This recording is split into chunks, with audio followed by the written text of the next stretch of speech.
श्री गणेशाय नमः। षष्ठे अंशे चतुर्थोऽध्यायः। श्रीपराशरुवाच सप्तर्षिस्थानमाक्रम्य स्थिते अम्भसि महामुने एकार्णवं भवत्येतत् त्रैलोक्यमखिलं तथा मुखनिश्वासजो विष्णुर्वायुस्ताञ्जलदांस्तथा नाश्यन् वाति मैत्रेय वर्षाणां परं शतं सर्वभूतमयोचिन्त्यो भगवान् भूतभावन अनादिरादिर्विश्वस्य पीत्वा वायुं शेषत एकार्णवे ततः सत् तस्मिन् शेषशय्यागतः प्रभु ब्रह्मारूपधरश्चेते भगवानादिकृद्धरी जनलोकगते स्मृध्ये ससन्काधैरभीष्टुता ब्रह्मालोकगतैषैव चिन्तयमानो मुमुक्षुभिः आत्ममायामयीं दिव्यां योगनिद्रां समास्थिता आत्मानं वासुदेवाख्यं चिन्तयन् मधुसूदन एष नैमित्तिको नाम मैत्रेय प्रति सच्चर निमित्तं तत्र यच्छेते भ्रमारूपधरो हरि यदा जागृति सर्वात्मा सस्तदा चेष्टते जगत् निमीलत्यदखिलं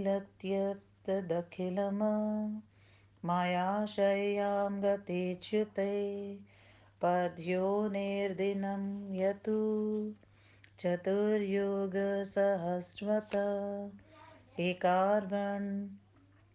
एकान्वीकृते लोके तावती रात्रिरिष्यते ततः प्रबुद्धो रात्र्यन्ते पुनः स सृष्टिं करोत्यजा ब्रह्मास्वरूपदृग्विष्णुर्यथा ते कथितं पुरा इत्येष कल्पसंहारो अवान्तरप्रलयो द्विज नैमित्तिकस्ते कथितः प्राकृतं शृण्वतः परम् अनावृष्टयापि संपर्कात्कृते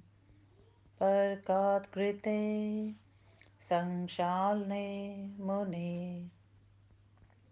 समस्तेष्वेव लोकेषु पातालेष्वखिलेषु च महदादेर्विकार्यस्य विशेषान्तस्य संशय कृष्णेशाकारिते तस्मिन् प्रवृत्ते प्रतिसच्चरे आपो ग्रसन्ति वै पूर्व भूमेर्गन्धात्मकं गुणम् आतगन्धात् ततो भूमि प्रलयत्वाय कल्पते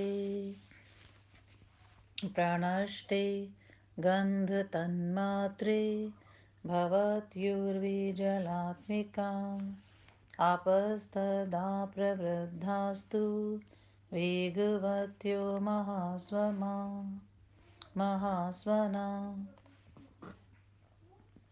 सर्वमापूरयन्तीदं तिष्ठन्ति विचरन्ति च सलीलेनोर्मिमालेन लोका व्याप्ता समन्तता अपामपि गुणो यस्तु ज्योतिषापीयते तु स नश्यन्त्या पस्तस्ताक्ष रसतन्मात्रसंक्षया ततश्चापोहतर्सा ज्योतिषं प्राप्नुवन्ति वै अगन्यवस्थितु सल्लिले तेजसा सर्वतो वृते स चाग्निः सर्वतो व्याप्य चादते तजलं तथा सर्वमापूर्यते चिर्भिस्तदा जगदिदं शनैः अचिर्भिः संवृतेः तस्मिन् मस्तिर्यगुधर्वमस्तदा ज्योतिषोऽपि परं रूपं वायुरक्तिप्रभाकरं प्रलीने च ततः सत्स्मिन् वायुभूतेऽखिलात्मनि प्रणष्टे रूपतन्मात्रे हतरूपो विभावसु प्रशाम्यति तदा ज्योतिर्वायुर्दो धूयते महान् निरालोके तथा लोके वायवस्थे च तेजसि ततस्तु मूलमासाद्य वायुसम्भवमात्मना उधर्व चाधश्वतीर्यक् दोधवीति दिशो दश वायोरपि गुणं स्पर्श मकाशो ग्रस्ते तत प्रशाम्यति ततो वायु कं तु तिष्ठत्यनावृतम् अरूपरसमस्पर्शं गन्धं न च मूर्तिमन् सर्वमापूरयच्चैव सोमहत् प्रकाशते परिमण्डलं च सुषीरमकाशं शब्दलक्षणं शब्दमात्रं तदाकाशं सर्वमावृत्य तिष्ठति ततश्च शब्दगुणमा तस्य भूतादिग्रस्ते पुनः भूतेन्द्रियेषु युगपद भूतादौ संस्थितेषु वै अभिमानात्मको होष भूतादिस्तां संस्मृता भूतादिं ग्रस्ते चापि महान् वै बुद्धिलक्षण ऊर्वी महांश्वजगतः प्रान्ते अन्तर्बाहततस्तथा एवं सप्तमहाबुद्धे क्रमात् प्रकृत्य स्मृता प्रत्याहारे तु सा ताः सर्वा प्रविशन्ति परस्परं येनेदमावृतं सर्वमण्डलमप्सु प्रलीयते सप्तद्वीपसमुद्रान्तं सप्तलोकं सपर्वतम् उत्कावरणं यतुः ज्योतिषा पीयते तु ततः ज्योतिर्वायुलयं याति यात्याकाशे समीरन आकाशं चैव भूतादिर्ग्रस्ते तं तथा महान्तमेभिस्सहितं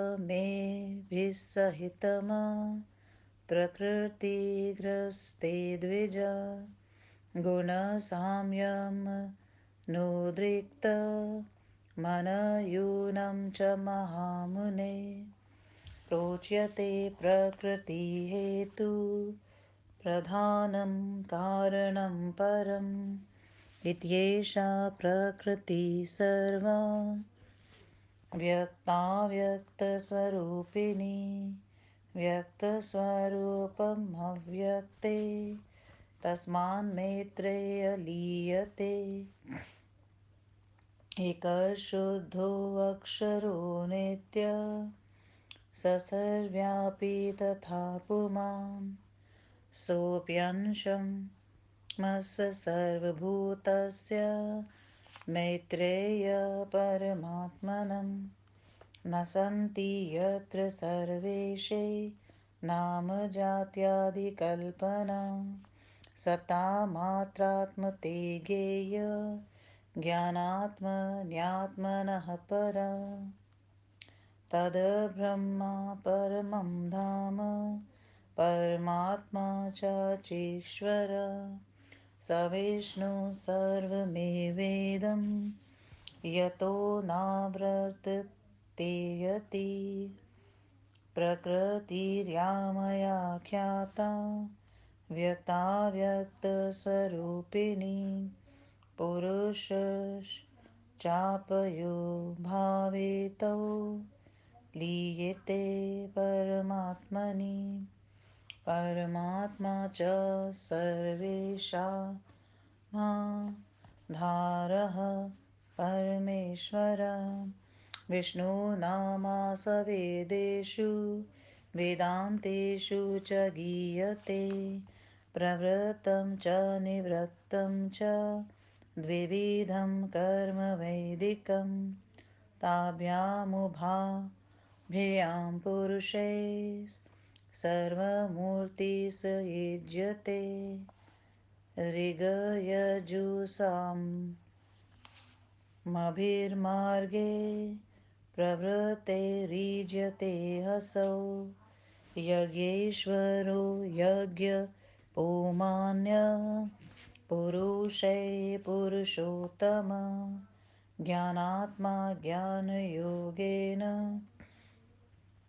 ज्ञानमूर्ति स चेज्यते निवृत्ते योगिभिर्मार्गे विष्णुर्मुक्तिफलप्रदा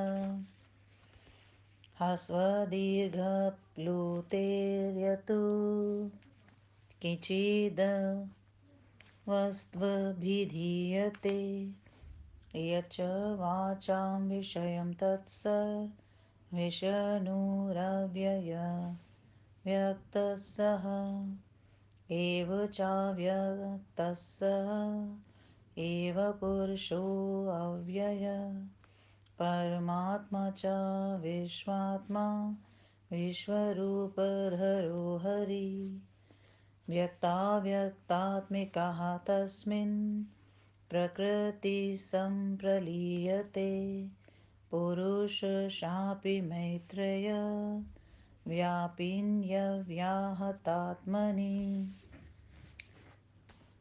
द्विपरार्धात्मकः कालः कथितो यो मया तव तदहस्तस्य मैत्रेय विष्णोरीशस्य कथ्यते व्यक्ते च प्रकृतौ लीने प्रकृत्यां पुरुषो तथा तत्र स्थिते निशः चास्य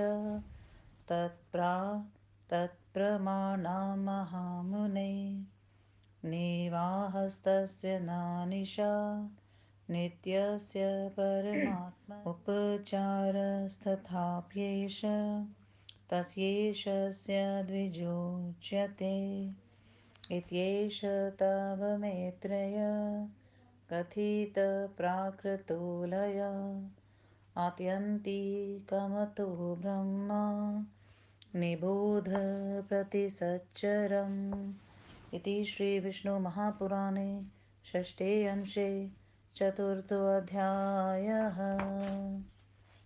चौथा अध्याय हिंदी अनुवाद। प्राकृत प्रलय का वर्णन। श्री पराशर महर्षि ने कहा, हे महामुने, जब ये जल सप्त ऋषियों के भी स्थान को पार कर जाता है तो उस समय संपूर्ण संसार एक महार्णव के समान हो जाता है। हे मैत्र, उस समय भगवान विष्णु के मुख के निश्वास से उत्पन्न वायु उन जलों को सुखाती हुई वायु 100 वर्षों तक बहती रहती है। सर्वभूत स्वरूप, अचिंत्य, अभूत भावन, जीवों का कल्याण करने वाले, अनादि एवं जगत के कारण स्वरूप भगवान संपूर्ण वायु को पीकर उसके बाद उस एकार्णव में शेषशैया पर ब्रह्मा रूप धारण किए हुए जगत कर्ता श्रीहरि शयन करते हैं। जनलोक में गए हुए सनकादि सिद्धों द्वारा स्तुति किए जाते हुए तथा ब्रह्मा लोक में गए हुए मुमुक्षु जीवों द्वारा ध्यान किए जाते हैं।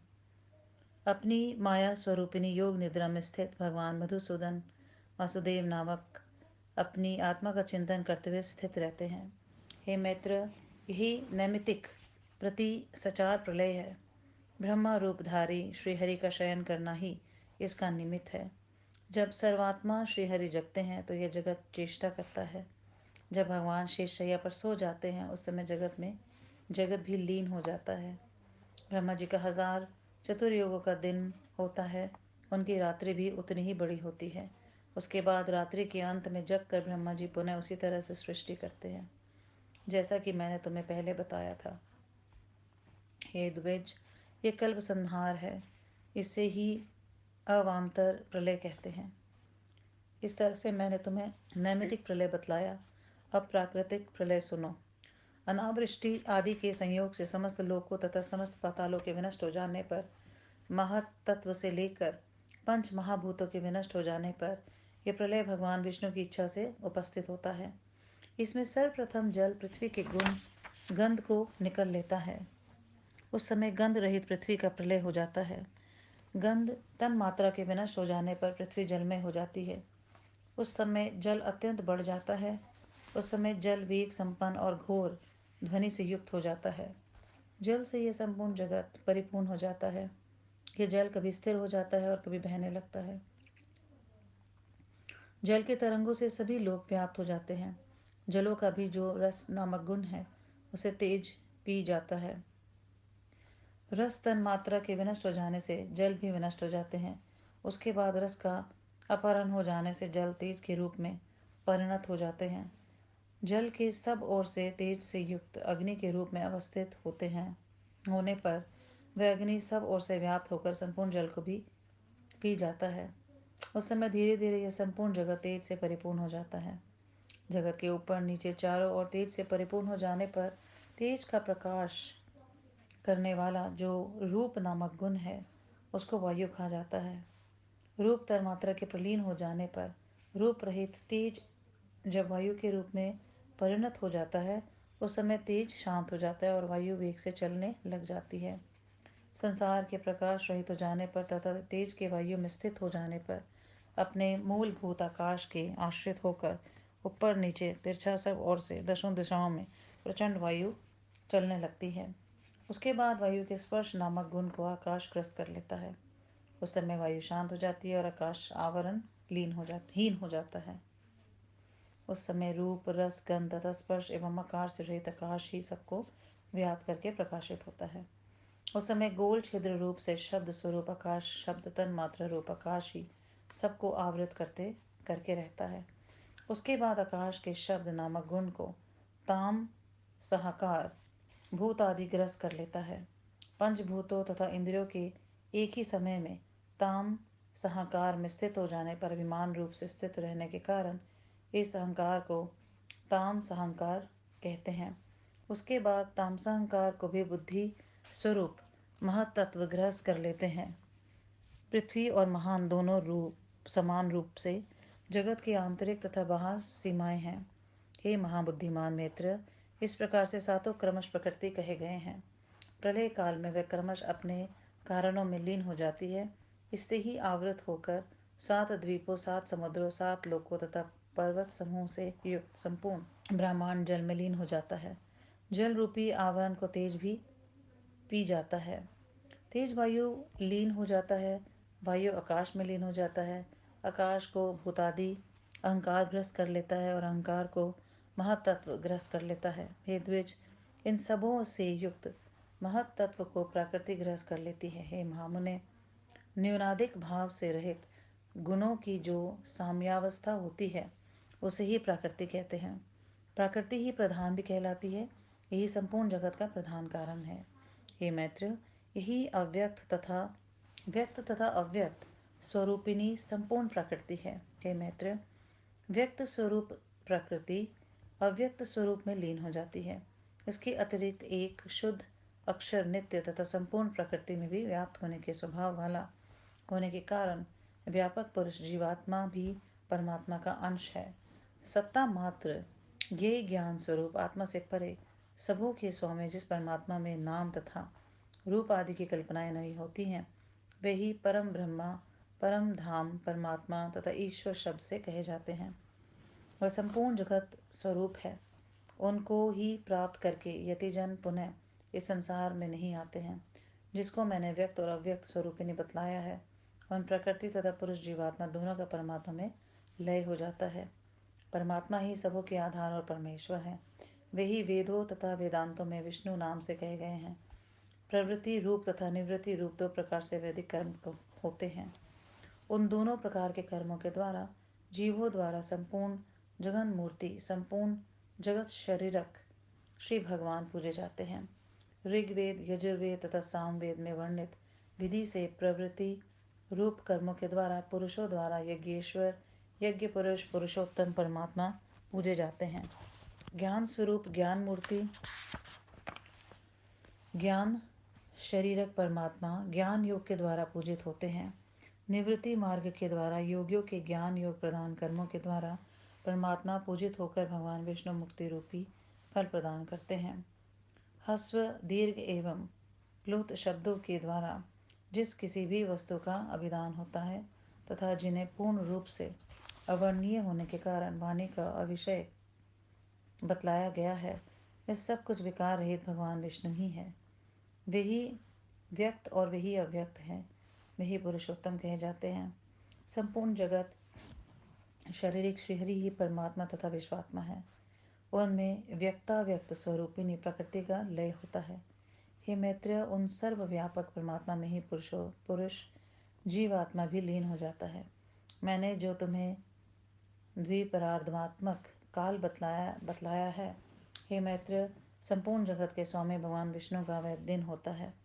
महामुने, व्यक्त जगत के प्रकृति में लीन हो जाने पर और अव्यक्त प्रकृति के पुरुष में लीन हो जाने पर उतनी ही बड़ी दो प्रार्थ की भगवान विष्णु की रात्रि होती है।